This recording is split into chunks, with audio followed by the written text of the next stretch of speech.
How to fix Instagram message glitch on Android or iOS phone. Hello guys, in today's video I'm gonna show you how to fix Instagram message glitch on Android or iOS phone.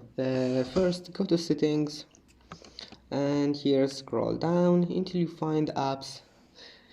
This one for Android phones. Go to apps again, click Instagram.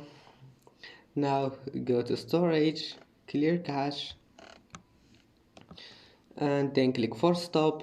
Now your problem must be fixed, and if you have an iOS, just go make sure your Instagram is updated, and then restart your phone, turn off your Wi-Fi and turn it on again, and I hope that can fix your problem.